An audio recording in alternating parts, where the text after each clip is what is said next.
I'm Moose Fries, and I'm here on Devil's Island to show you how to survive in the harshest of worldly environments. For now, we've made it to safety, but that's not going to last long. Bum, bum, bum, bum, bum, bum, bum. There's no commercial traffic in the waters surrounding this island. They're just too rough to be any good to anybody. Your best chance for rescue is to get to the center of the island, where you can climb up to higher ground and hope to flag down a passing chopper or delivery plane. To get in, we've got to go through the foothill caves that border the beach. The further you move into this cave, the darker and colder it's going to get. So before you get too far in, you'd better make some preparations. As you won't find any trees growing in here, you'll need to take some firewood with you. Grab what you can carry from the shore and head on in. I'll use my belt to make a bundle so I can carry a bit more. If part of your day is already behind you, it's probably best to spend the night in here. There's no more shelter on the island once you pass through the caves, and you'll need a full dose of light to make it through the forest on the other side. The wildlife on this island is largely nocturnal, and you don't want to encounter any forest creatures in the dark. This is your best opportunity to get some rest and enjoy some peace before the next day begins. But don't think you're all roses just yet. Exploring inward can be a sticky wicket of its own. Sometimes the things that are right in front of you can be hard to see. If you just try to feel your way through the dark, you're likely to do more stumbling than walking. You won't be able to see what's in here without using good light. If you don't have an electric torch handy, you'll have to make one the old-fashioned way. This driftwood I brought with me from the beach is very dry, mostly rotten, so it's going to burn up way too fast to be a good torch. So what I'm going to need to do is get some moisture back in this branch.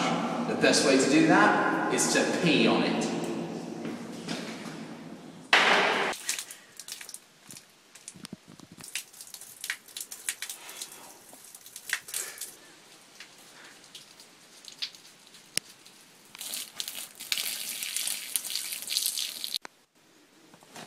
Alright, here we go. That should burn nice and slow, but we've still got to get it lit. Now, the walls of these caves are covered with a moss-like substance called prayer moss, but the moisture from the cool air inside the cave and the warm air from the beach collects on these walls and causes condensation. So, any moss you find on the surface will be contaminated. What you've got to do is find your way into a crevasse where the moss still grows.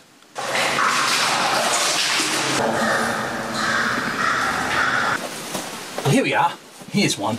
Now, the natives call these openings Oli Woli Hinihu, which means in the spirit of the rock. And because it's tucked away below the surface, it's protected from the contamination the rest of the rock receives. So it's only in the spirit that your prayer moss will be effective. So what I'm going to do is just take my stick, I'm going to set it right in here and begin to twist. Just like so. There we are. Just like that. Robert's your father's brother, and that should be good to light.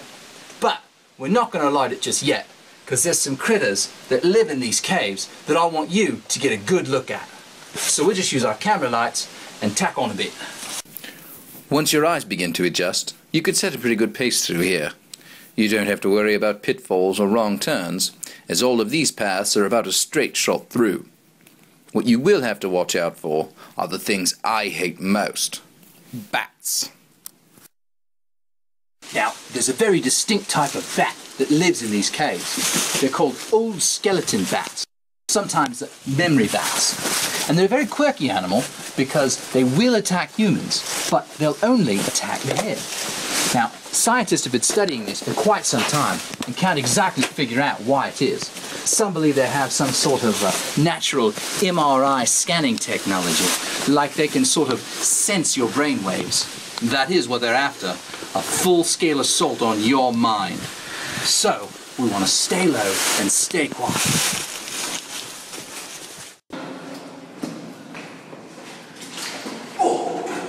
Did you see that? 6 years ago, there was a team of scientists in one of these caves doing some research. They went to sleep, unprotected. When they woke up, they each had one of these vile little creatures attached to the top of their heads, feeding away. It was quite dark, and at first they didn't notice. As they got to talking, they discovered they couldn't remember what they were doing there, where they were, or who each other was. They all split up and began wandering aimlessly, and eventually picked up some more winged hitchhikers. When they were found, their entire cranial region had been completely devoured. They had to give up their scientific career and accept a congressional nomination. But don't worry, that's not going to be us, because we're going to take some appropriate safety measures. Now, there is one thing that will repel these brutes for sure, and that's urine. So, what I'm going to need to do is strip off real quick, get these knickers off, give them a good soaking, and fix them around my head.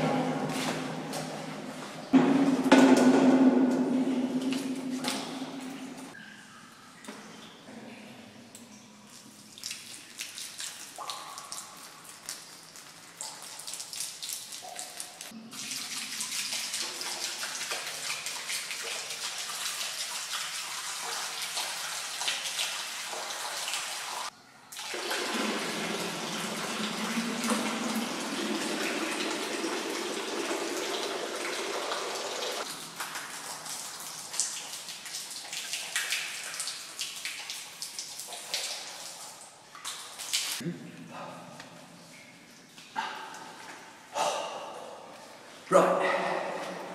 You'll know when you get to about the halfway point, because the temperature will start to drop. You can only go so far in until your body starts to react. Your blood will rush back to your torso to protect your vital organs. Your fingers and toes will start to lose feeling. Pretty soon, you'll need to take a break and get a fire going. The warmth of the fire will start to set you right again. You'll want to sit down as close as you can to it, as the thermal energy radiating from it will begin to dissipate 7 degrees for every half a meter back you get. This primary heating zone is often referred to as the God's love, because you can feel it all the way around you, reassuring you and cradling you in. Stay in the God's love and absorb as much as you can.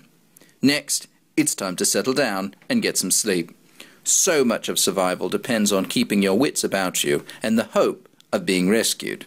A little rest and the hope a new day will bring is just the morale boost you will need. Bum, bum, bum, bum, bum, bum, bum.